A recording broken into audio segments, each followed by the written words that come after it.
and I'm on today to do a writer's bookcase to talk about a new book that I've been reading recently called Steering the Craft, a 21st century guide to sailing the sea of story by Ursula Le Guin. So first of all, Ursula Le Guin is a fantastic author. If you haven't read any of her works before, then I highly recommend them. This book, however, is about the act and the craft of writing. It includes a lot of exercises and explanations of the types of tools that you would use as a writer to help you. The introduction in particular I really loved, and the reason is because Le Guin talks about why it's important to understand the tools we use.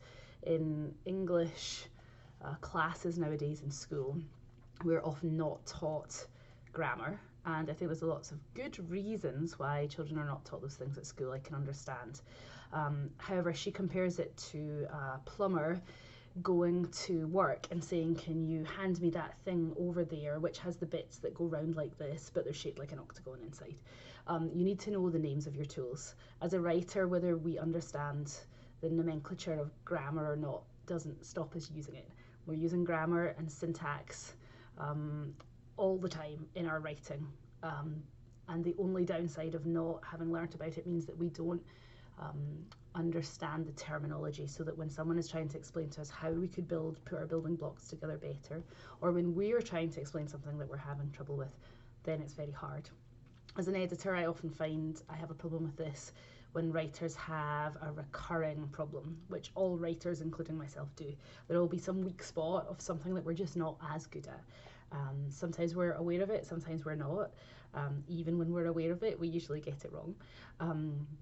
But it can be incredibly useful to describe to a writer a recurring problem that I see in their work as an editor, and give them examples of how to fix it.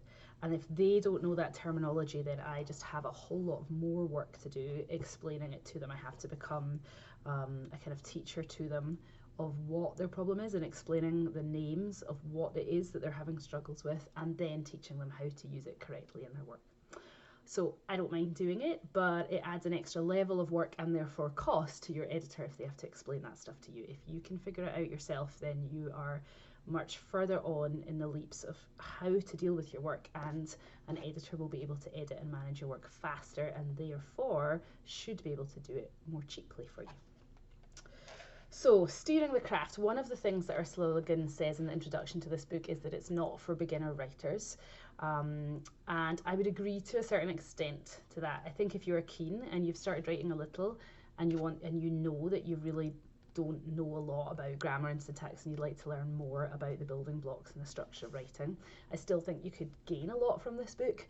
But I definitely agree, for myself as a writer who has published, I enjoyed a lot of the exercises in this book and learned a lot from it. So I would say if you are any stage except possibly the absolute complete haven't yet put pen to paper beginner writer, then you're going to get something out of this book. This is a second edition of the book, and I can't quite remember. This edition is 2015, and I can't remember when the first one was published, but she has updated it for doing these exercises as part of critique groups. Because she said that she started to teach a lot of this in small workshops and realised that people wanted to work together. And I love that idea, and I think if you have a writing group that you work with together, where you're trying to improve your skills, this would be a fantastic book to pick exercises from, read the chapter, pick the exercise, and then analyse each other's work and discuss what you learned from it. So the kind of things she discusses are things which may seem obvious, but it sometimes actually reading about it in detail and doing the work of the exercise takes it beyond the, well, I understand that, into really learning something new that you can apply to your work. So she has one about the sound of your writing, and how the words sound and how you listen to them and how you put those together. The ones that I really liked were on verbs, on person and tense, and on point of view and voice. I think these are things which authors often get confused and conflated, and sometimes they think there is only one real choice of point of view, or they think there's only two, first person or third person limited. There's many other choices. These are just the ones that we see and use most frequently. And so even if those are the ones you feel comfortable with, and even if those are the ones you want to write your manuscript in, learning about the other options and practicing writing the other options can be really revealing to you about what the choice you made, how it affects your manuscript, and how it affects your story at the end of the day. I also thought the exercises were quite fun. They're short and they're easy to do. The chapters in themselves are relatively dense when you're reading them to try and take in what she's saying.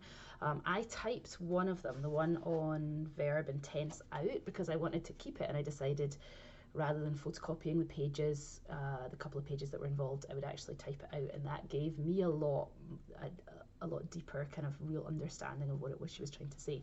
This is not a skim it while you're watching the TV book. However, because there's an exercise at the end of each chapter, it's quite easy to commit yourself to 30 minutes or so, read the chapter in detail when you've got time to really think about it, and then apply it to an exercise. So I would absolutely recommend this as one to check out from the library or to have a look at on in a bookstore and see if you're interested in it. Definitely think about it if you're looking to find exercises to improve your writing, and or if you are in a workshop with other writers where you want to try and critique each other and learn from each other's work. I hope that helped. Thank you very much.